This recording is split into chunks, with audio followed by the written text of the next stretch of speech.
अस्सलामु अलैकुम वरहमतुल्लाहि वबरकातुहू। बिस्मिल्लाहि वल्हम्दुलिल्लाह वस्सलातु वस्सलामु अला रसूलिल्लाह व अला आलिहि व अस्हाबिहि व अज़वाजिहि व मन वालाह इला यौमिद्दीन। अम्मा बाद, अऊज़ु बिल्लाहि मिनश शैतानिर रजीम। बिस्मिल्लाहिर रहमानिर रहीम। वमा उमिरु इल्ला लियअबुदुल्लाह मुखलिसीना लहुद्दीन। नाज़रीन किराम व शाहिदीन इज़ाम, ख़वातीन मिल्लत और दिगर सामईन और सामिआत, आप ये जानते हैं कि कई रोज़ से अल्हम्दुलिल्लाह अल्लाह की तौफ़ीक़ और उसके फ़ज़ल के बाद रमज़ान मुबारक के फ़ज़ाइल और मसाइल से जुड़ी हुई बातों का ये शरई कोर्स चल रहा है। और आज के इस दर्स के अंदर मैं इंशाअल्लाहुल अज़ीज़ अरकान सियाम यानी रोज़े के अरकान बतलाना चाहता हूँ। अल्लाह ताला हमें दर्स की वदाहत करने की इखलास के साथ तौफ़ीक़ अता फ़रमाए और शर्फ़े क़बूलियत से नवाज़े, आमीन। पहली बात तो आप ये समझ लें कि रुकन किसे कहते हैं। रुकन ये अरबी लफ्ज़ है जिसको हिंदी में आधार कहा जाता है और इंग्लिश में पिल्लर कहा जाता है। रुकन का मतलब होता है कि किसी चीज़ का अहम तरीन हिस्सा, किसी चीज़ का अहम तरीन हिस्सा, यानी अगर वो अहम तरीन जुज़ और हिस्सा ना पाया जाए तो इबादत ही वो चीज़ ही नहीं पाई जाएगी, उसे रुकन कहते हैं। जैसे मिसाल के तौर पर आप घर बनाते हैं तो पिल्लर खड़ा करते हैं ना, उसके बाद दीवार खड़ी करते हैं तब छत खड़ी करते हैं। तो अगर ये पिल्लर ना पाया जाए तो छत नहीं पाई जाएगी। और शरीयत के अंदर रुकन की बड़ी अहमियत है, बहुत ही इसकी अहमियत है। और शरीयत के इस्तिलाह में रुकन कहा जाता है किसी माहियत के हिस्से को। गोया रुकन ये इबादत का हिस्सा है और ये आप लोग जानते और समझते हैं। रुकन बुनियाद, आधार, पिल्लर। रोज़े के कितने अरकान हैं और ये जानना ज़रूरी है, बहुत ही ज़रूरी है। क्योंकि अगर हम रोज़ा रख रहे हैं लेकिन रोज़े के अरकान का, रुकनों का हम ख्याल नहीं रखते हैं तो भूखो प्यास के अलावा कोई चीज़ हाथ नहीं आएगी। इसलिए रोज़े का रुकन क्या है ये जानना ज़रूरी है। उलमाए किराम ने कुरान व हदीस की रोशनी में रोज़े के 2 रुकन बतलाए हैं और बाज़ उलमा ने रोज़े का 3 रुकन बताया है। बुनियादी तौर पर रोज़े के 2 रुकन हैं और तीसरा रुकन इसी में आ जाता है। पहला रुकन रोज़े का है नीयत। नीयत ये रोज़े, ये हर इबादत का रुकन है। नीयत यानी नीयत कहा जाता है किसी चीज़ का क़स्द व इरादा करना, किसी चीज़ का दिल के अंदर ठान लेना। और चुनाचे किसी चीज़ के इरादे को रुकन कहा जाता है और इस रुकन का पाया जाना रोज़े के अंदर बल्कि दिगर इबादतों के अंदर ज़रूरी है।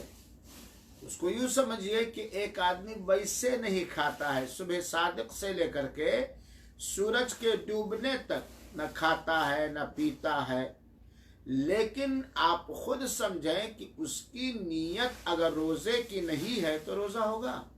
सोम माना जाएगा? नहीं। तो रोजे की पहली नीयत है, पहला रुकन है नीयत, यानी आदमी के मन में, आदमी के दिल में इस बात का पक्का इरादा हो, इस बात की पक्की नीयत हो कि वह रोजे से है। तो रोजा के लिए नीयत जरूरी है। ये रोजे का रुकन है। रोजे का दूसरा रुकन है सुबह सादिक से लेकर के सूरज के डूब जाने तक जानबूझकर कस्दो इरादा के साथ खाने पीने, बीवी से हमबिस्तरी करने या दूसरी उन चीज़ों से बचना जो खाने पीने या हमबिस्तरी के दर्जे में है, और उन चीज़ों से बचना जिससे रोज़ा टूट जाता है। ये रोज़े का दूसरा रुकन है। पहला रुकन नीयत और दूसरा रुकन कि सुबह सादिक से लेकर के सूरज के डूब जाने तक हर उन कामों से, हर उन चीज़ों से, चाहे उसका ताल्लुक खाने से हो या पीने से हो या हमबिस्तरी से हो, हाँ, जो ग़िज़ा हो, उससे बचना सुबह सादिक से लेकर के सूरज के डूब जाने तक।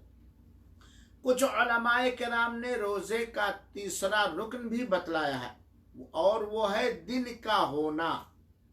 कोई रात में मगरिब के सूरज के डूब जाने तक, सुबह सादिक तक रोज़े की नीयत से रोज़ा रखे तो उसका रोज़ा नहीं होगा। दिन का होना, ये तीन रोज़े की ये तीन रुकन बतलाए गए हैं। तो आप याद कर ले, एक तो नीयत, दूसरा सुबह सादिक से लेकर के सूरज के डूब जाने तक रोज़े को तोड़ देने वाली चीज़ों से बचना, और तीसरा दिन का होना, दिन का होना। इसीलिए सुबह सादिक से मगरिब तक ये होना, ये रोज़े का के 3 अरकान या 2 अरकान हैं।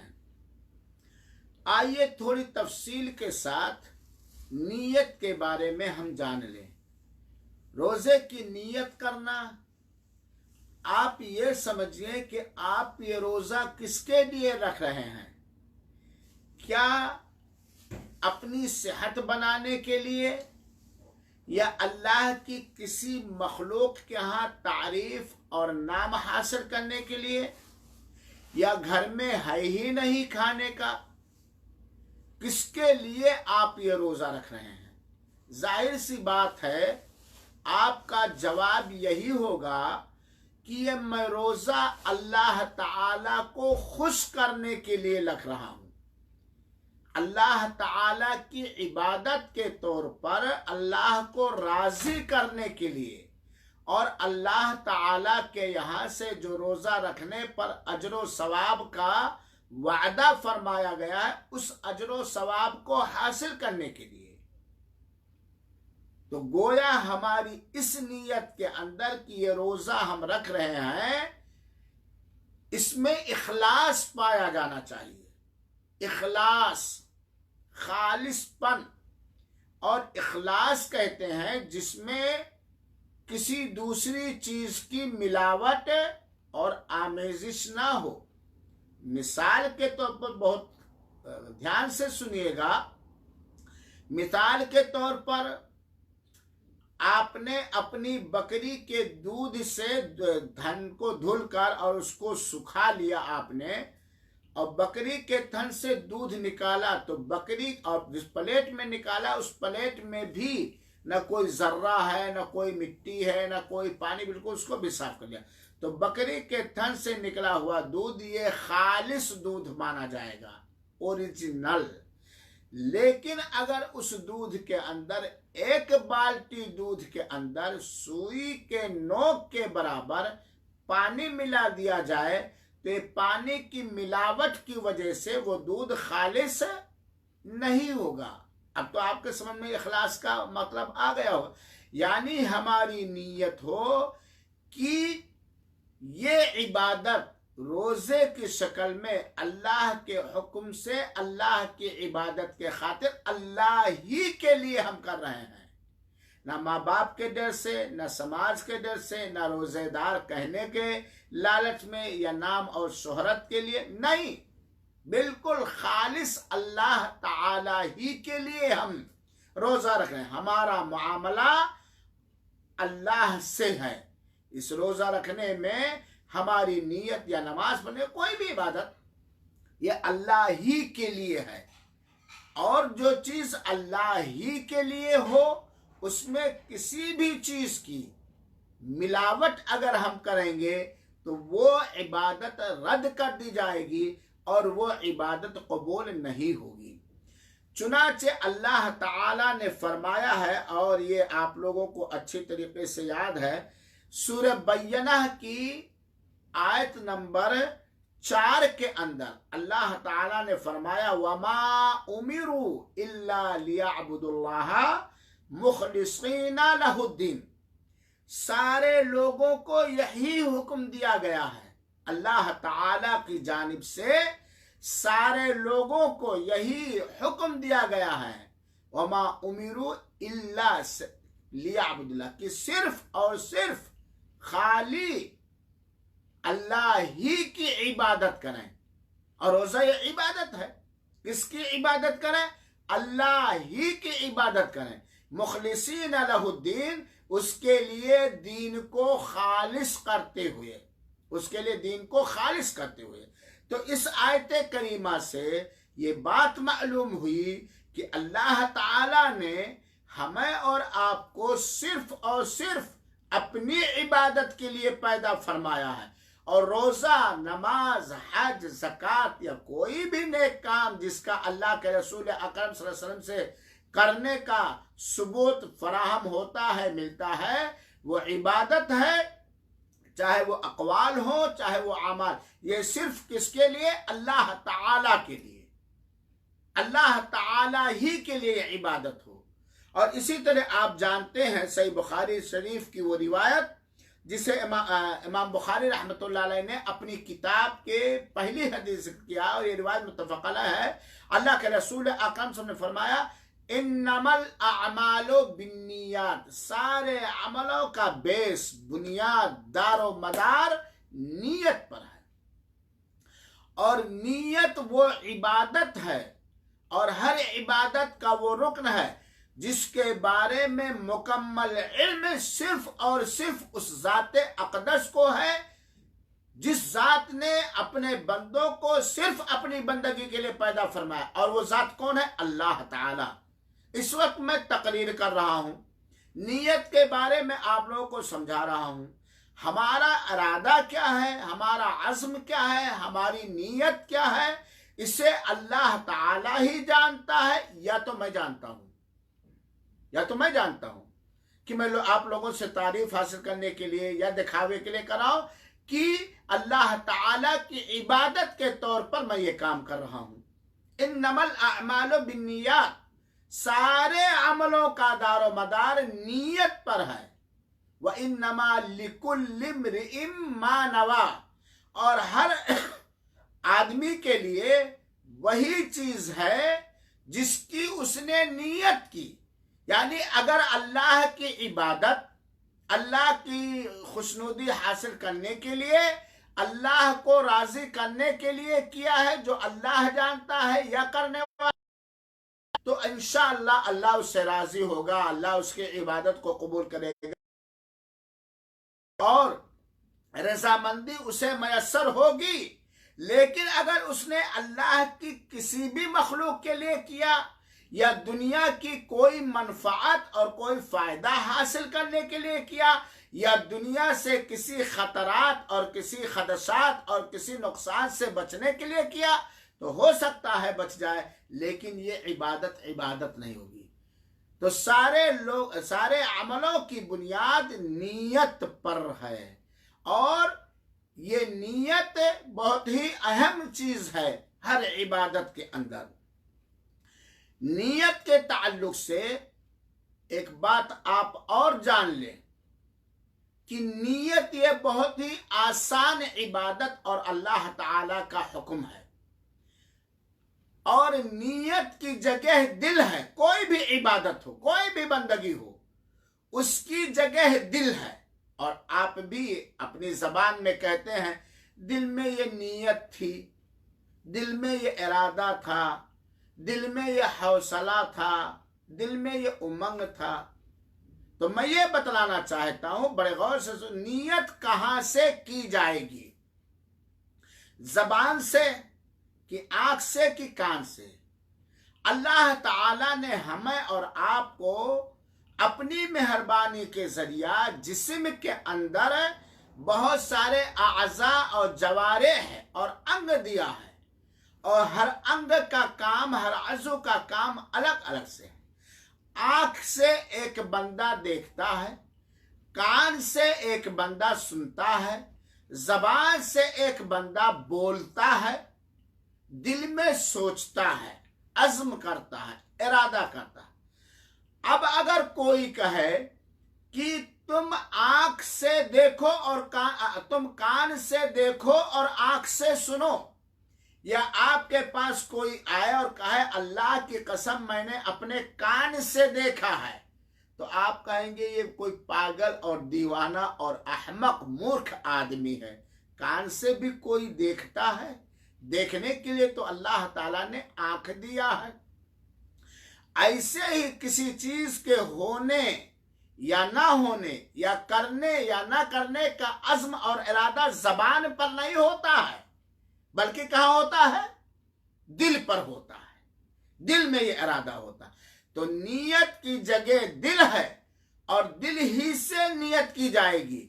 और ये बड़ा आसान है, ऑटोमेटिक, कुदरती और फितरी तौर पर दिल में जब बंदा किसी काम के करने का इरादा करता तो दिल में आ ही जाता है।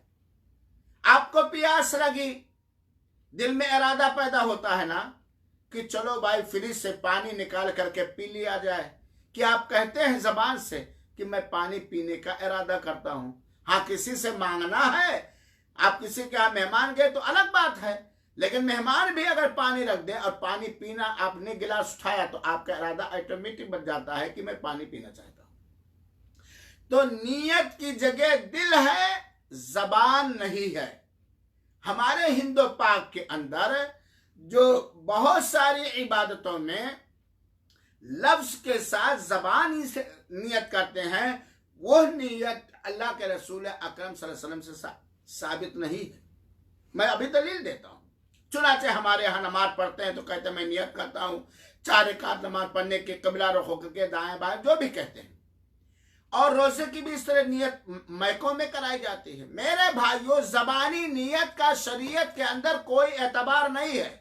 जबान से आदमी बोलता है, इकरार करता है, एतराफ करता है। जबान से आदमी नियत और इरादा नहीं करता है। जबानी नियत का कोई इरादा नहीं है। आदमी के जो दिल में होता है वही नियत है। चुनाचे रोजे की नियत यानी कल रोजा रखेंगे, ये दिल में ठान लेना, और इसके लिए भी कोई पापड़ नहीं बेलना है, बहुत ही आसान है। दलील क्या है? इन्नल्लाह ला यंजुरु इला सुवरिकुम वला इला अजसामिकुम वलाकिन यंजुरु इला कुलूबिकुम। अल्लाह ताला तुम्हारी शक्ल सूरत को नहीं देखता और तुम्हारे जिस्मों को नहीं देखता, वलाकिन यंजुरु इला कुलूबिकुम, लेकिन अल्लाह ताला तुम्हारे दिलों को देखता है। जिस्म से हम ये क्या कर रहे हैं ये तो बंदे भी देख सकते हैं, जबान से क्या बोले तो बंदे भी सुन सकते हैं, आप किधर उधर भटका रहे तो बंदे भी, जो आप लोग बैठे देख रहे हैं। लेकिन हमारे दिल में क्या है? वलाकिन यंजुरु इला कुलूबिकुम, अल्लाह तुम्हारे दिलों के अंदर देख रहा है, दिलों को देख रहा है कि तुम रोजा रख रहे हो, तुम नमाज पढ़ रहे हो, तुम तकरीर कर रहे हो, तुम दर्स में बैठे सुन रहे हो, तुम्हारी नीयत क्या है, तुम्हारे दिल में अज़्म और इरादा क्या है। तो इससे भी पता चला कि नीयत की जगह दिल है, और जबान से कुछ कहना या पढ़ना या बकना ये अल्लाह के रसूल अकरम सल्लल्लाहु अलैहि वसल्लम से साबित नहीं है। आपने सुना कि बुखारी शरीफ की रिवायत है, इन्नमल अअमालु बिन्नियात, सारे अमलों का दारो मदार नीयत पर है। लेकिन अल्लाह के रसूल अकरम सल्लल्लाहु अलैहि वसल्लम ने किसी भी सही हदीस के अंदर ये नहीं बतलाया है कि इस इबादत की नीयत ये पढ़ के करो। आप जाओ उलमाए किराम से पूछो कि लाए कोई एक ज़ईफ या मनगढ़ंत किसी दर्जे की कोई एक रिवायत दिखा दे, एक हदीस दिखा दे जिसमें हर इबादत की नीयत के अल्फाज कलिमात अल्लाह के रसूल अकरम सल्लल्लाहु अलैहि वसल्लम ने कहीं सिखाया या बताया हो। ये लोगों ने गढ़ लिया है, नमाजों की नियत करना, रोज़ों की नियत करना, ज़कात की नियत करना वगैरह वगैरह वगैरह, ये लोगों ने गढ़ लिया। अल्लाह की कसम आप सबको मैं गवाह बनाता हूं और जो फरिश्ते इस दर्स के अंदर हैं उनको भी गवाह बनाता हूं, और अल्लाह ताला जो दिलों की भेदों को जानने वाला है उसको भी गवाह बनाता हूं। कसम खा के करता हूं कि अल्लाह के रसूल अकरम सल्लल्लाहु अलैहि वसल्लम से किसी भी इबादत की नीयत के अल्फाज साबित नहीं है, और ना ही अल्लाह के रसूल अकरम सल्लल्लाहु अलैहि वसल्लम ने कभी अल्फाज के साथ नियत की है, और ना सहाबे किराम ही ने की है, और ना किसी अइम्मे दीन से भी ये बात साबित है।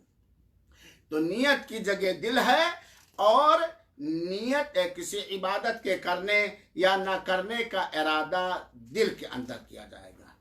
रोजे की नियत से ताल्लुक जिसके अंदर इखलास पाया जाना चाहिए दिल के अंदर किया जाता है, जैसा कि मैंने दलील दिया। एक और चीज है, ये भी नियत हो कि ये रोजा हम फर्ज रख रहे हैं कि नफल रख रहे हैं। तमीज एक तरह की दो इबादतों के अंदर फर्क हो। मिसाल के तौर पर आप ये बात जानते हैं कि एक फर्ज रोजा होता है, एक नफल रोजा होता है, एक कफ़ारे का रोजा होता है, एक नजर का रोजा होता है, और मैं बतला चुका हूं कि रोजे की कितनी किस्में हैं। तो आदमी की नीयत में इस चीज का भी पाया जाना जरूरी है कि वो रोजा रख रहा है तो कौन रोजे की कौन सी किस्म रख रहा है, फर्ज रोजा रख रहा है या नफल रोजा रख रहा है, या कफ़ारे का रोजा रख रहा है, या नजर का रोजा रख रहा है। फर्ज रोजा है या नफल या कफ़ारे का, यह भी फर्क होना चाहिए। क्योंकि जैसे मिसाल के तौर पर आप नमाज़े ज़ोहर पढ़ रहे हैं तो आपको पता होना चाहिए, आपके दिल में ये इरादा होना चाहिए कि हम ज़ोहर पढ़ रहे हैं कि असर पढ़ रहे हैं, आप फर्ज पढ़ रहे हैं कि सुन्नत पढ़ रहे हैं, आप तहतुल मस्जिद पढ़ रहे हैं कि इशराक पढ़ रहे हैं। ये नियत मतलब ये है कि नियत में ये भी चीज तमीज हो कि ये कौन सी इबादत हम कर रहे हैं, किस तरह की इबादत हम कर रहे हैं, ये तमीज भी होना चाहिए मेरे भाइयों और साथियों। नियत ही और आप जानते हैं, ये तो बहुत आसान मिसाल मेरे जहन में अभी आ गई। आपने अजान सुनी मगरिब की, वुजू किया, मस्जिद के अंदर पहुंचे, तहतुल मस्जिद पढ़ना चाहते हैं तो आपके दिल में तहतुल मस्जिद की नियत ऑटोमेटिक आ जाएगी कि नहीं आ जाएगी? आ जाएगी ना। आप मिसाल के तौर पर मगरिब की नमाज की इकामत हो रही है, इमाम के पीछे आप गए, आपके दिल में क्या होगा? ईशा की नमाज पढ़ाओ कि असर की नमाज पढ़ाओ, क्या होगा? मगरिब की नमाज की नियत। तो ये नियत आसान है। नियत के ताल्लुक से एक और बात बड़ी अहम बात है, वो जान लीजिए।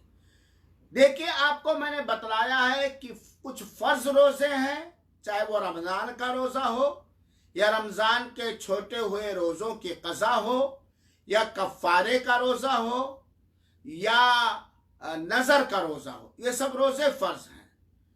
कुछ फर्ज रोजे होते हैं, कुछ नफल रोजे होते हैं, सुन्नत रोजे होते हैं। जैसे हर जुमेरात को रोजा रखना, हर सोमवार को रोजा रखना, अय्याम 20, 13, 14, 15 को रोजा रखना, मुहर्रम की 9वीं 10वीं तारीख को रोजा रखना, अरफा के दिन का रोजा रखना, शाबान में कसरत से रोजा रखना, मुहर्रम में कसरत से रोजा रखना, वगैरह वगैरह। तो यहां मैं ये समझाना चाहता हूं कि फर्ज रोजे के लिए फजर से पहले ठोस इरादा दिल के अंदर बनाना है। फर्ज रोजों की नीयत रात ही में होगी और रात फजर तक रहती। फजर का वक्त शुरू हुआ, सुबह शुरू हो गई। फजर से पहले फर्ज रोजे की नीयत करनी है, क्योंकि अल्लाह के रसूल अकरम सल्लल्लाहु अलैहि वसल्लम ने फरमाया, मुख्तलिफ कुतुब सित्ता की हदीसें हैं, मन लम युजमि सियामा फला सियामा ला, और एक रिवायत के अंदर है मन लम युबय्यित सियामा फला सियामा ला, जिसने रोजे की नीयत रात ही में नहीं की है उसका रोजा नहीं होगा। फर्ज रोजा, ये फर्ज रोजे के लिए। तो फर्ज रोजे की नीयत आप कब करेंगे? रात ही में, फजर का वक्त होने से पहले, फर्ज रोजे का। क्योंकि अल्लाह के रसूल ने वाज़ेह तौर पर फरमा दिया, अल्लामा इब्न तैमिया और दीगर उलमा ने भी इसी हदीस के रोशनी में इस बात का फतवा दिया है कि फर्ज रोजे की नीयत फजर से पहले करना जरूरी है। अगर फजर से पहले नीयत नहीं किया तो उसका वो फर्ज रोजा अदा नहीं होगा। इसीलिए आगे बात आएगी, अगर किसी ने नीयत कर ली रोजा के तोड़ देने की, पक्की नीयत कर ली, अगर खाया पिया नहीं तो उसका रोजा नहीं होगा। तोड़ने की नियत कर लेने से उसका रोजा टूट जाएगा। तो फर्ज रोजे के लिए कब नियत करेंगे? फजर से पहले, क्योंकि वो फर्ज रोजा, चाहे वो फर्ज रोजा हो, चाहे रमजान का कज़ा का रोजा हो, या नजर का रोजा जो हमने खुद फर्ज कर लिया अपने ऊपर, या किसी तरह के कफारे का रोजा, कसम का कफारा, कत्ल खता का कफारा, ज़िहार का कफारा, या रमजान के दिनों में हम बिस्तरी करने की वजह से जो कफारा आया है, जुर्माना जिसको कह लीजिए, ये सब फर्ज रोजे हैं। इन फर्ज रोजों के लिए रात ही में नियत करनी पड़ेगी, क्योंकि अल्लाह के रसूल अकरम सल्लल्लाहु अलैहि वसल्लम ने फरमाया है, हज़रत अब्दुल्लाह इब्न उमर रज़ियल्लाहु अन्हु से मरवी है, मन लम युजमि अर्रजुलु अस्सौमा मिनल लैली फला यसूम, वो आदमी जो रात ही से रोजा रखने की नियत नहीं किया, चुनाचे वो रोजा ना रखे। और एक रिवायत में मन लम युबय्यित सियामा फला सियामा ला, जिसने युबय्यित माने रात है, बैत यबीत रात गुजारने से है, जो रात ही से नियत ना करे उसका रोजा नहीं होगा। कल मैंने बतलाया था कि अब या तो आदमी रोजाना दिल में इरादा बनाए कि मैं कल रोजा रखूंगा, और या तो आदमी के लिए आसानी इसमें है कि रमजान मुबारक का चांद देख लेने के बाद शुरू ही में दिल में इरादा बना ले, और ये ऑटोमेटिक चीज है, फितरी चीज है।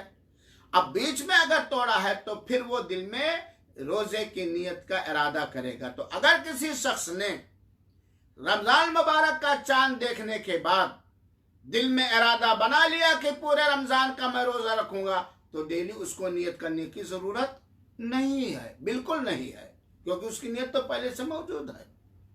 और सारे रमजान के रोजे फर्ज रोजे हैं। ये भी नहीं कि एक दिन फर्ज है एक दिन नफल है, सारे रोजे फर्ज हैं। हाँ, अगर किसी ने शुरू महीने में रोजा रखने की नियत पूरे रमजान की लेकिन किसी वजह से बीच में टूट गया 2-3 रोज, तब फिर दोबारा जब शुरू करेगा तो वो नियत करेगा। और या तो आदमी डेली दिल में इरादा बनाए, और या तो अलबत्ता रोजाना नियत करने में एक परेशानी हो सकता है मगरिब बाद आप सो गए, इंसान हैं, और फजर के 1 घंटा बाद जागे, तब तो आपने तो नियत ही नहीं की थी, आपका रोजा होगा ही नहीं। इसलिए ये मसला वाज़ेह है। लेकिन अगर नफल रोजा है, फर्ज रोजा नहीं है, और मैं बतला चुका फर्ज रोजे कौन कौन है, याद रखिएगा। अगर नफल रोजा है तो नफल रोजे के लिए रात ही में नियत करना जरूरी नहीं है, बल्कि नफल रोजे के लिए ज़वाले शम्स से पहले, सूरज के ढलने से पहले भी नियत करना जायज है, दुरुस्त है। शर्त यह है कि उस वक्त तक उसने कोई ऐसा काम ना किया हो जिस काम से उसका रोजा टूट जाता है, जिस काम से रोजे टूट जाते हैं। तो फर्ज रोजे के लिए रात ही में नियत, नफल रोजे के लिए दिन में भी ज़वाले शम्स से पहले आदमी 10 बजे तक, 10:30 बजे तक, 11 बजे तक कर सकता है। दलील क्या है? अल्लाह के रसूल अकरम सल्लल्लाहु अलैहि वसल्लम माई आयशा रजी अल्लाह ताला अन्हा के घर में आए। बड़ी प्यारी हदीस है मेरे भाइयों साथियों, और सुनने के लायक ये हदीस है। अल्लाह के रसूल अकरम सल्लल्लाहु अलैहि वसल्लम माई आयशा रजी अल्लाह ताला अन्हा के घर में आए दिन में चाश्त के वक्त, नाश्ते के वक्त, और कहा, ऐ आयशा क्या घर में कुछ खाने के लिए है? हस्ते आयशा ने कहा, मा इंदी या रसूल अल्लाह, ऐ अल्लाह के रसूल अकरम मेरे पास कुछ भी नहीं है, मेरे घर में खाने पीने की कोई ऐसी चीज नहीं जो आपके खिदमत अक़दस में हाजिर कर दूं या बना करके तैयार करके आपको दे दूं। और ये नाश्ते का टाइम था। तो अल्लाह के रसूल तो मैं अब रोजे से रह जाता हूं, तो अब मैं रोजे से यानी नफली रोजे से रह जाता हूं। इस रिवायत से ये बात मालूम हुई कि नफल रोजे के लिए रात ही में नियत करना जरूरी नहीं है, बल्कि दिन में भी कर सकते हैं। शर्त यह है कि सुबह सादिक से लेकर के दिन के 10 बजे तक या जब नियत कर रहा नफल का, उस वक्त तक उसने कोई ऐसी चीज खाई और पीना हो या कोई ऐसा काम ना किया हो जिससे रोजा टूट जाए। फिर बड़ी लंबी रिवायत है, आयशा के घर में हदिया आ गया, तोहफा आ गया, वगैरह वगैरह। तो इस रिवायत से जो महल्ले इस्तिदलाल है वो यही है। तो मालूम हुआ कि नफल रोजे के लिए आदमी ज़वाले शम्स, सूरज ढलने से पहले जो ज़वाल का टाइम होता है उससे पहले भी रोजे की, नफल रोजे की नियत करेगा। शर्त यह है कि सुबह सादिक से उसने कोई ऐसी चीज इस्तेमाल ना को जिससे आमतौर पर रोजा टूट जाता है, तो उसका रोजा सही होगा। उसके लिए नफल रोजे के लिए रात ही में नियत करना जरूरी नहीं। यहाँ एक टिक करके एक दर्स और इस हदीस से पागस्ते आयशा रज़ी अल्लाह तआला अन्हा की जो ये हदीस है, इस हदीस से एक और नसीहत हासिल करिए। एक नसीहत, अल्लाह के रसूल ने क्या कहा, आयशा कुछ खाने पीने के लिए है? पानी मुराद नहीं था, खाना मुराद था, नाश्ता मुराद था। अम्मा आयशा क्या कहते, अल्लाह के रसूल मा इंदी शै, मेरे पास कुछ भी नहीं है। ये अल्लाह के रसूल सल्लल्लाहु अलैहि वसल्लम का घर था कि जिनकी दुआ, जिनकी अगर जरा बराबर ख्वाहिश भी हो जाती तो अल्लाह ताला उहद पहाड़ सोना बना देता। लेकिन हमारे रसूल अकरम सल्लल्लाहु अलैहि वसल्लम के घर में आज कुछ नाश्ता के लिए कोई सामान नहीं है। ये आपका फक्र था, ये आपकी गुर्बत थी, ये आपकी मिस्कीनियत थी। और आज फिर भी अल्लाह के रसूल काने थे और साबिर थे। कुव्वते बर्दाश्त आपके यहाँ अल्लाह ताला ने रखी थी, सब्र दिया था। और आज और अल्लाह के रसूल को कोई फिक्र भी नहीं, कोई गम भी नहीं। कनाअत और सब्र अल्लाह के रसूल अकरम सल्लल्लाहु अलैहि वसल्लम थे। कनाअत और सब्र में अल्लाह के रसूल अकरम पहाड़ थे। आज हमारे घरों में भरा जरा है, बैंक बैलेंस है, जेवरात हमारे बीवियों के गलों में है और खजाने में चावल रोटी के सामान रखे हुए हैं। इसके बावजूद हम फक्र फाका की हर वक्त शिकायत करते रहते हैं, गुर्बत की हर वक्त शिकायत करते रहते हैं, मोहताजी और तंगदस्त की हर वक्त शिकायत करते थे। नबियों के इमाम, रसूलों के इमाम, फरिश्तों के इमाम, जिन्नो इंस के इमाम, जन्नत के सरदार, साहिब महशर और हम्द का झंडा जिन्हें मिलेगा, साहिब हौद कौसर घर में आते हैं, अपनी अहलिया मोहतरमा से बाअदब पूछते हैं, ऐ आयशा क्या खाने के लिए है? आयशा कहती नहीं तो कहते मैं रोजा रख जाता हूं। एक इबरत और नसीहत याद करो मेरे भाइयों, अल्लाह की नेमतों का एहसान मान करके उसका शुक्र अदा करो। आज लॉकडाउन है, सारे लोग घर में जेवर मौजूद है, बैंक में मौजूद है, इसके बावजूद क्या होगा? अरे क्या होगा? जो अल्लाह लिखे होगा वही होगा। दूसरी बात, अल्लाह के रसूल अकरम सल्लल्लाहु अलैहि वसल्लम का अखलाक और मुआमला अज़वाजे मुतहरात के साथ, अपनी बीवियों के साथ, और बीवियों का अच्छा अखलाक अल्लाह के रसूल के साथ, दोनों जानिब, दोनों पहलू देखिए। अल्लाह के रसूल पूछते क्या कुछ है? आयशा की तरफ से जवाब मिलता नहीं। अल्लाह के रसूल सब्र कर लेते हैं, बर्दाश्त कर, झिड़कते नहीं। आयशा को डांट क्यों नहीं बतलाया था? कल मैं बक्काला गया था, मार्केट गया था, ले आता तो ऐसी है तू ऐसी है, क्यों नहीं मुझे घर की बात बता, मैं ले आता, कहीं से कोई इंतजाम कर। अल्लाह के रसूल का अखलाक अपनी बीवी अम्मा आयशा के साथ, तब मैं रोजे से रह, अल्लाह ने रोजी नहीं दिया, ये अल्लाह की मर्जी, अब मैं अल्लाह की इबादत के लिए नफली रोजे रख लेता हूं। लक़द कान लकुम फी रसूलिल्लाहि उस्वतुन हसना, सारे इंसानों के लिए रसूल अकरम सल्लल्लाहु अलैहि वसल्लम की जिंदगी एक आइडियल और बेहतरीन नमूना है। अम्मा आयशा का अखलाक, औरतें सुने खास तौर पर अम्मा आयशा का अखलाक, अल्लाह के रसूल अकरम समझो, अम्मा आयशा रज़ी अल्लाह ताला अन्हा के अल्लाह के रसूल शौहरे नामदार और सर के ताज थे, सर ताज थे। कहती है नहीं है अल्लाह के न अल्लाह के रसूल के पेशानी पे बल आया और न अम्मा आयशा के माथे पे सुखड़न आया। आज अगर ये मामला हो जाए, बीवियों से पूछो भाई है नमकीन घर के अंदर, लाए थे, लगता भच छिलेंगी, खा लेंगे, निगल लेंगी। आपको कुछ फिक्र रहती है कि घर में है कि नहीं है? अरे इतना पूछ लो कि ये सामान है तो इस पे 10 सलवातें सुनना पड़ता है। मैं तो भाई नहीं सुनता हूं, लेकिन आज मैंने समाज के अंदर देखा है, जितनी थी मेरी गाढ़ी कमाई, दोनों हाथों से तूने उड़ाई, सुख कर्क हो गया मैं छुहारा, मेरी बीवी तू जीती मैं हारा। आज मामला तो ये है। अम्मा आयशा कहते नहीं, कुछ भी नहीं है, ना लड़ी, ना झिड़की, ना ताना दिया, ना उनके दिल को कोसा। ये होता है मियाँ बीवी का रिश्ता, ये होता है मियाँ बीवी के दरमियान एक दूसरे का अदब और एहतराम, ये होता है मियाँ बीवी के दरमियान एक प्यार और मोहब्बत कि शौहर का मकाम अपनी जगह पर और बीवी का मकाम अपनी जगह पर।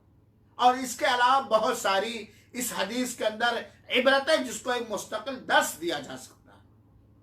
तो फर्ज रोजे के लिए रात ही में नियत करना है और नफल रोजे के लिए जवाल से पहले भी आदमी नियत कर सकता है और जायज, कोई बात नहीं। अब बहुत सारे लोग पूछेंगे मौलाना सहरी नहीं खाया, आगे बात आएगी। सहरी करना सुन्नत है, अजर और सवाब का बाइस और जरिया है, लेकिन रोजे के सही होने के लिए सहरी करना शर्त नहीं है, वाजिब नहीं है, वाजिब और शर्त नहीं है। ये हुई रोजे के नियत से मुताल्लिक। आपने देखा होगा जो रोजे की पहला रुकन बतलाया गया है, नियत और नियत में इखलास, इबादत और इबादत में तमीज, और सुबह सादिक से लेकर के सूरज की डूब जाने तक उन सारी चीजों से बचना जिनसे रोजा टूट जाता, और दिन का होना। यहीं पर एक बात और जान लीजिए, इबादत के अंदर इखलास की बड़ी अहमियत है। अगर हमारी इबादत के करते वक्त, इबादत के लिए प्लान बनाते वक्त या इबादत कर लेने के बाद भी अगर इखलास कहीं डैमेज हो गया तो वह इबादत रायगा और बर्बाद हो जाएगी। बिना इखलास के कोई भी इबादत कबूल नहीं होगी। एक तो इबादत का मंसूबा बनाते वक्त भी, प्लान बनाते वक्त भी इखलास होना चाहिए कि यह काम अल्लाह हमारे और अल्लाह के दरमियान है और किसी बंदे के लिए नहीं, इसमें कोई हिस्सा किसी बंदे का नहीं। इबादत करते वक्त भी और इबादत कर लेने के बाद भी इखलास की इतनी अहमियत है मेरे भाइयों। आप भी कुछ देर के बाद मगरिब की 3 रकात पढ़ेंगे, 2 रकात में इखलास है कि अल्लाह ही के लिए है, रियाकारी और दिखावा नहीं। तीसरी रकात में अगर रियाकारी आ गई और उस पर आप जमे रहे तो तीसरी रकात आपकी नहीं होगी। ये इखलास की अहमियत है, ये इखलास की अहमियत है। तो इबादत के अंदर इखलास का पाया जाना बहुत जरूरी है। और सामईन कराम और सामियात, शाहिदीन कराम, नियतों के अंदर, इबादतों के अंदर इखलास पैदा करना कोई आसान भी नहीं है, बड़ा कठिन है, बहुत ही अहम है और बहुत ही कठिन है। क्यों? आप जानते हैं अल्लाह ताला ने कुरान मजीद के अंदर शैतान को खुला हुआ दुश्मन बनाया है, बताया है। अल्लाह ताला ने बल्कि कुरान में कहा कि ये शैतान तुम्हारा दुश्मन है, फत्तखिदूहु अदुवा, इसे दुश्मन मानो। जिस तरह दुश्मन, इंसानी दुश्मन से आप चौकन्ना रहते हैं, आगाह रहते हैं, अपनी बचाव करते हैं, अपनी हिफाजत करते हैं, उससे कोई राज की बात नहीं करते, उसके साथ उठते बैठते नहीं, राय मशवरा नहीं करते, और अगर वो भी ख्वाही के अंदाज में भी आपके पास आए तो आपका जहन फौरन आपको मैसेज देता है तो ये मेरा दुश्मन, ये सही राय देने वाला नहीं है। और शैतान इंसान का दुश्मन है, और इतना बड़ा बक्कार और इतना बड़ा फराडी है कि कभी ये अच्छी शक्ल सूरत और अच्छी सोच दे करके रियाकारी पैदा करता है, और कभी अच्छे काम से रोक कर रियाकारी पैदा करता है। मिसाल के तौर पर इस वक्त कोरोना वायरस की वजह से कर्फ्यू नाफिज है, वो गरीबों को टीवी में आप देख रहे हैं, मिस्कीनों को टीवी में आप देख रहे हैं, खबरों में आप देख रहे हैं कि फला जगह भुखमरी है, आपके दिल में एक इंसानी हमदर्दी पैदा होती है, उभारता है, और आप ले जा करके 2 रुपया उसको सदका कर देते हैं। अभी तक इखलास था, आप घर में आए, रियाकारी के तौर पर, दिखावे के तौर पर अपनी बीवी के सामने नेक और अल्लाह की राह में दान देता बनने के खातिर आपके दिल में वसवसा पैदा कर दिया। आपने कहा मैंने 2 रियाल आज मैंने खर्च किया, 1000 मैंने खर्च किया, 2000 मैंने खर्च किया, अल्लाह की राह में अल्लाह का दिया। लेकिन आपका दिल तो जानता है कि आप अपनी बीवी से इस वाक़े को क्यों जिक्र कर रहे हैं। आप ही जान पाएंगे कि नहीं जान पाएंगे, आप अपने समाज में, आप अपने दोस्तों से क्यों जिक्र। तो इखलास बहुत कठिन है और बहुत ही अहम है, और इखलास के बिना कोई इबादत कबूल नहीं होगी। शैतान इंसान के दिल में, आप ये बात जाने रखें, जितना ही इंसान अल्लाह का फर्मा बरदार बनेगा, अल्लाह की इताअत करेगा, अल्लाह को राजी करने की कोशिश करेगा, उतने ही शैतान उसे बहलाने फुसलाने की कोशिश करेगा। बहला ले गया तो काम, उसका काम बन गया, नहीं तो बाद में उसके इंसान के अमल में रियाकारी पैदा करेगा, दिखावा पैदा करेगा, नामवरी और शोहरत पैदा करने की कोशिश करेगा। अगर पैदा कर ले गया तो कामयाब हो गया कि नहीं। शुरू में आपको इबादत से नहीं रोक सका, इबादत के दरमियान भी रियाकारी नहीं पैदा कर सका, दिखावा, तो कुछ दिनों के बाद रियाकारी पैदा करने की, क्योंकि शैतान की यही मंशा है कि अल्लाह का कोई बंदा ऐसा ना निकले कि अल्लाह उससे राजी हो और वो जन्नत के अंदर जाए। भाई हासिद है शैतान ना, शैतान हासिद है। इंसानी हासिदों से आज हम बचते हैं, लेकिन शैतानी हासिद, शैतान के हसद से हम नहीं। शैतान क्या चाहता है, जन्नत ले जाना। शैतान तो हर मुमकिन तरीके से हमें और आपको जन्नत से भगाने की कोशिश करता है, जहन्नम ले जाने की कोशिश करता है। जाहिर सी बात है, अल्लाह के रसूल अकरम ने फरमाया, बात लंबी होती जा रही है, कि हमें अपनी उम्मत पर, सुनिए अल्लाह के रसूल अकरम सल्लल्लाहु अलैहि वसल्लम की रिवायत हदीस, अल्लाह के रसूल फरमाते हैं कि मुझे अपनी उम्मत पर जितना खतरा और अंदेशा शिर्क के बारे में है, किसी और चीज के बारे में उतना खतरा और अंदेशा नहीं, उतना खौफ और खतर नहीं है। क्योंकि रियाकारी इंसान की नीयत में, उसके कौल फेल में ऐसे ही दाखिल हो जाता, वो महसूस नहीं कर पाता, जिस तरह चूंटी के चलने की आहट को महसूस नहीं कर पाता। चुनाचे अगर किसी शख्स ने दिखावे के लिए, और ये बात जान लीजिए, रियाकारी ये शिर्क है, शिर्क है कि नहीं, वो मैं मिसाल के तौर पर समझाना चाहता हूं। भाई आपको अल्लाह ने पैदा किया, हमें अल्लाह ने पैदा किया कि हम खालिस सिर्फ और सिर्फ अल्लाह ही की इबादत करें, लेकिन हमने इबादत करते वक्त दिल में ये इरादा बना लिया, या इबादत करने से पहले या इबादत करने के बाद, कि ये इबादत इसलिए करें ताकि लोग मेरी दुनिया के अंदर तारीफ करें, मुझे हदिया और तोहफा दें, मुझे सलाम करें, मुझे शरीफ माने, मुझे बुजुर्ग माने। तो दूसरों को अल्लाह की इबादत में भागीदार और हिस्सेदार कर दिया कि नहीं कर दिया, कर दिया कि नहीं कर दिया, कर दिया ना। तो ये रियाकारी है, और रियाकारी ये शिर्क है। और अल्लाह ताला शिर्क, चाहे वो कौल में शिकायत, और ये रियाकारी वाला शिर्क ये नीयतों और इरादों में आता है, नीयतों और इरादों में पैदा होता है। और अल्लाह ताला हर तरह के शिर्क और हर तरह के शिर्क करने वालों से बेनियाज है। अगर आदमी खालिस रियाकारी ही के लिए कर रहा है तो वो शिर्क अकबर कर रहा है। और आप जानते हैं कि अल्लाह बरी है उन लोगों से जो अल्लाह ताला के साथ शिर्क करते हैं। शैतान बंदों के इबादतों में, रोजों में, नमाजों में, सदकात और खैरात में दिखावा पैदा करने की कोशिश करता है। और जब रियाकारी आ जाती है, दिखावा अल्लाह महफूज रखे, तो वो अमल जाया हो जाता, बर्बाद हो जाता है। चाहे वो कितना ही देखने में कितना ही खूबसूरत क्यों ना हो, कितना ही बड़ा क्यों ना हो, कितना ही ज्यादा क्यों ना हो।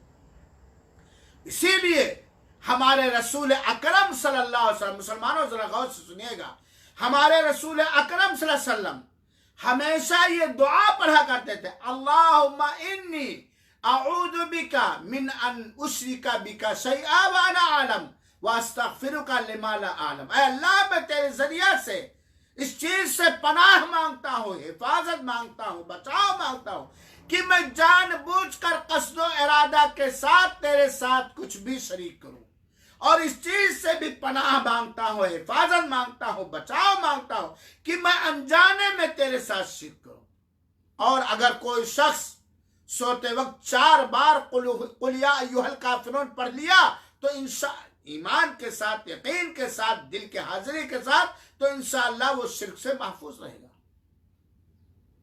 ये रियाकारी शिर्क है और शिर्क अमल को बर्बाद कर देता है। उसकी मिसाल ऐसे समझिए कि आप एक निहायत आला क्वालिटी की, हाई सुपर क्वालिटी की एक इत्र लेकर के आए जो आपके यहाँ बड़ा महबूब पसंदीदा, और आप ही के सामने बहुत महका हुआ, महकने वाला, बहुत देर तक रहने वाला इत्र आप खरीद करके लाए, कीमती रुपए में, भारी रकम लगा करके, ओरिजिनल, असल, और आप ही के सामने कोई उठे उसमें सुई के नोक के बराबर पेशाब डाल दे, आप उसको कहेंगे ओरिजिनल इत्र है?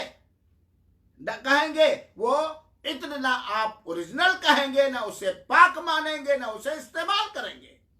इसी तरीके से अल्लाह हमारी नियतों में इखलास दे। या मुक़ल्लिबल क़ुलूब सब्बित क़ल्बी अला ताअतिक व दीनिक। अगर हमारे अमल में, हमारी नियतों के अंदर मच्छर के पर के बराबर, जिसका कोई वजन नहीं है, मक्खी के पर के बराबर, जर्राह के बराबर, मैं यहां तो मिसाल देता हूं, जर्राह के बराबर अगर रियाकारी आ गई, दिखावा आ गया, नामुरी की चाहत पैदा हुई, लोगों से इनाम हासिल करना मकसद हो गया, लोगों से सलाम करवाना मकसद हो गया, लोगों से तारीफ करवाना मकसद हो गया, तो ये शिर्क हो गया और वो अमल रहेगा और बर्बाद हो जाएगा। लिहाजा रोजा जैसे इबादत, नमाज जैसे इबादत, या दिगर छोटी बड़ी इबादत के अंदर इखलास पाया जाना जरूरी है मेरे भाइयों। और रियाकार जहन्नम के अंदर जाएगा। अल्लाह ताला हमारी नियतों में इखलास पैदा करे। अल्लाह रियाकारी, नामवरी, शोहरत तलबी या दुनियावी मनफात की लालच को अल्लाह ताला नेकियों का सहारा न बनाए, इबादतों को इसका जरिया न बनाए, खालिस नियत हो। इसीलिए तो अल्लाह के रसूल अकरम सल्लल्लाहु अलैहि वसल्लम ने यही डाल लीजिए,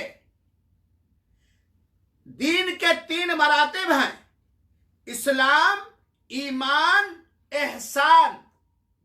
एहसान का मतलब क्या है कि आप अल्लाह की इबादत के लिए खड़े हों तो आपके दिलो दिमाग में ऐसा लगे, महसूस हो कि आप अल्लाह के रूबरू, अल्लाह के सामने खड़े हो, इधर उधर ज्यादा जाए, अल्लाह ही के लिए अल्लाह के सामने खड़े हो। और अगर ये महसूस नहीं कर पा रहे हो, ये आपकी इबादत के अंदर ये मिठास, ये लज्जत, ये तासीर नहीं पैदा हो पा रही है, तो कम से कम ये तो हो कि अल्लाह तुम्हें देख रहा है। हम रोजा हैं, अल्लाह जान रहा है कि रोजा किस लिए है, दिखावे के लिए, नाम के लिए, या समाज के लानतान से बचने के लिए। और आप जान लो रियाकारी वो गुनाह है कि रियाकार जहन्नम के अंदर डाला जाएगा। अल्लाह महफूज रखे रब्बुल आलमीन। सारा अमल भी बर्बाद हो गया दुनिया का, सारी नेकी जला दी गई, थकावट भी मिली, मशक्कत भी हुई, परेशानी भी हुई, लेकिन इसके बावजूद होना यह चाहिए कि इस रोजे के बदले, इस नमाज के बदले, इस हज व ज़कात के बदले, इस सदक़ात व खैरात के बदले, ये दीन सीखने के बदले, दीन सिखाने के बदले जन्नत मिले। लेकिन रियाकारी क्यों, दिखावे की वजह से, दुनिया तलबी, जन्नत के बजाय जहन्नम में डाल दिया जाएगा। एक बड़ी हदीस है, इसका खुलासा मैं पेश करता हूं। अल्लाह ताला रोज़े क़ियामत 3 तरह के लोगों को बुलाएगा। एक आलिम मौलवी साहब को, और ये बात जान लो को उलमाए कराम, मौलवियों को पीछे शैतान ज्यादा पड़ता है, मौलवियों को शैतान ज्यादा भटकाता है। आलिमों पर शैतान अपना हरबा, अपनी चाल हर चार जानिब से चलाने की ज्यादा कोशिश करता है, क्योंकि एक आलिम दीन अगर बहक जाए, भटक जाए, तो उसकी पूरी आवाम भटक जाती है, गुमराह हो जाती है। इसलिए जो जितना ही दीन का इल्म रखता है, जितना ही वो दीन की खिदमत करता है, जितना ही वो दीनदार होता है, उतना ही शैतान की हरकत पूरे फायर ब्रिगेड लेकर के, पूरे अपने शासन को लेकर के, पूरे अपने सत्ता को लेकर के, पूरे अपने हवारी और मवारी को लेकर के उसके पीछे पड़ जाता है। अरे ये जन्नत जा रहा है यार इखलास की वजह से, इसको रोको, ये जन्नत न जाने पाए, ये अल्लाह से करीब हो रहा है, ये अल्लाह से करीब न होने पाए। 3 आदमियों को लाया जाएगा, एक आलिम, एक अल्लाह की राह में जिहाद करने वाला, एक सदका तो खैरात करने वाला। और इन तीनों आदमियों से आलिम से पूछेगा, बोल बंदा, और अल्लाह तो हर चीज रिकॉर्ड की, अल्लाह मेरे दिलों में इखलास पैदा कर दे, मैंने तुझे इल्म दिया था कुरान और हदीस का, समझ दी थी, दीन में समझ और तफक्कुह दिया था, तूने क्या किया? आलिम कहेगा, अल्लाह जब मैं स्टेज पे बैठता था तो ताहद्दे निगाह लोग सुनने के लिए परेशान हो जाते थे, बड़े गौर से सुनते थे, खुद रोते थे। ये किया, इतना किताबें लिखी, इतनी तकरीरें की, इतना ऑनलाइन प्रोग्राम किया, इतने लोगों को मुसलमान बनाया, इतने लोगों को वगैरह वगैरह वगैरह गिना डालेगा वो आलिम। अल्लाह कहेगा, देख मेरा बंदा, तूने जिस मकसद के लिए किया था ये इल्मी काम, वो मकसद है, उस मकसद में तू कामयाब हो गया। तुझे लोग मुफ्ती साहब कहते थे, आलिम साहब कहते थे, खतीब साहब कहते थे, अदब करते थे, एहतराम करते थे, जलसे में जाता था खूब जेब भरते थे, खूब अच्छा कोफ्ता कौरमा खिलाते थे, रखने का बड़ा इंतजाम, एयर कंडीशन गाड़ी से लाते थे, फ्लाइट से आता था, एयर कंडीशन गाड़ी से लाते थे, बड़ा सुकून का इंतजाम करता था और बड़े अदब से चले। तेरी नीयत ये थी ये दीनी काम करने की या इल्म फैलाने की कि लोग तुझे माने, तुझे आलिम माने, दुनिया में इज्जत करे, तेरी दुनिया के अंदर इज्जत हो गई। इन्नमा लिकुल्लि इम्रिइन मा नवा, आदमी की नीयत के हिसाब से बदला। तेरा मकसद था दिखावा, शोहरत तलबी, नामवरी, तुझे लोगों ने शोहरत दी, मरने के बाद भी तेरी सीरत लिखने के लिए बहुत सफहात रंगे, बड़ा प्रशंसा, बड़ी तारीफ हुई। फिर फरिश्तों को तूने इसलिए नहीं किया था कि मैं राजी हो जाऊं, रियाकारी की वजह से। फिर अल्लाह ताला फरिश्तों को मुंह देगा, आलिम साहब औंधे मुंह जहन्नम में ढकेल दिए जाएंगे। अल्लाह महफूज रखे। इखलास और रियाकारी दोनों बहुत ही खतरनाक है और दोनों भी अहम है। इखलास पैदा करें हम अपनी नियतों के अंदर और रियाकारी से बचें।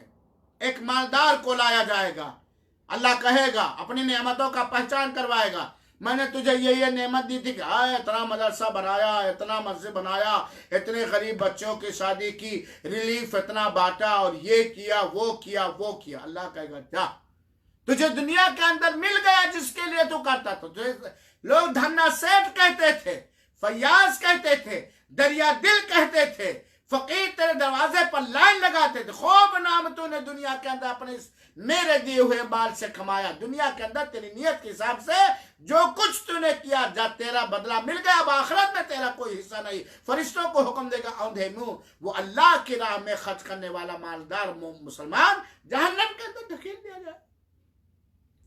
अल्लाह की राह में जहाद करके शहीद होने वाले को लाए। और आप जानते हैं कि जहाद की कितनी बड़ी अजमत है, और मैदान जहाद में अगर शहादत मिल जाए तो उसका कितना बड़ा रुतबा और मकाम है शुहदा का, आप लोग जानते हैं।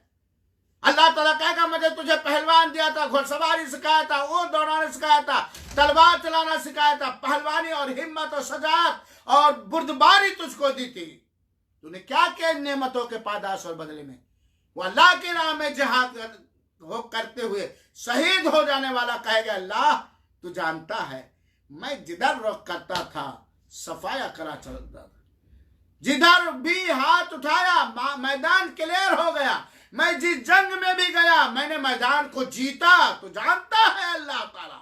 अल्लाह कहेगा जिस मकसद के लिए तूने कहा था किया था ये सारा काम कि लोग तुझे पहलवान माने, लोग तुझे शहीद करें, लोग तुझे शहीद कहें, लोग तुझे मुजाहिद करें, तेरा सिक्का, तेरा रोब, तेरा दबदबा, तेरे इस जंगी हुनर का दबदबा तेरे दिलों के लोगों के अंदर छा जाए, तो ये दुनिया का बदला मिल गया। दुनिया के लिए तूने किया था, मेरे लिए नहीं किया था। चुनाचे उसको भी हुक्म होगा और वो जहन्नम के अंदर ढकेल दिया जाएगा।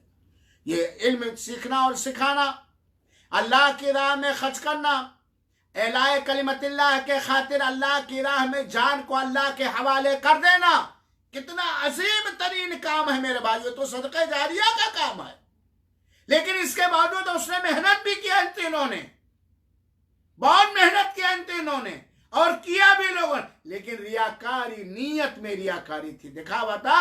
तो दुनिया के अंदर इस रियाकारी का अपने अमल का बदला मिल गया और आखिरत के अंदर उसका कोई हिस्सा नहीं। लिहाजा मेरे भाइयों ये रोजे के अंदर ही नहीं सारी इबादतों के अंदर होना चाहिए इखलास और रियाकारी से बिल्कुल बराअत, हर तरह से बराअत। और अगर काम करते हुए अमल करते हुए कहीं रियाकारी आ जाए, थोड़ा भी शैतान वसवसा पर हमें औज़ु बिल्लाहि मिनश शैतानिर रजीम पढ़ना चाहिए और ये याद कर लेना चाहिए कि ये शैतान मेरे साथ खिलवाड़ कर रहा है, शैतान मेरे रहमान से दूर कर रहा है, शैतान मेरी मेहनत को अकारत करना चाहता है, शैतान ये रियाकारी पैदा करके मुझे जहन्नम के अंदर डालना चाहता है। अल्लाह हमारे दिलों को देख रहा है कि हम अल्लाह की इबादत कर रहे हैं या बंदों को खुश करने के लिए दुनिया तलबी के लिए कर रहे हैं। फौरन औज़ु बिल्लाहि मिनश शैतानिर रजीम पढ़ना चाहिए और अपनी नीयत की इस्लाह करनी चाहिए।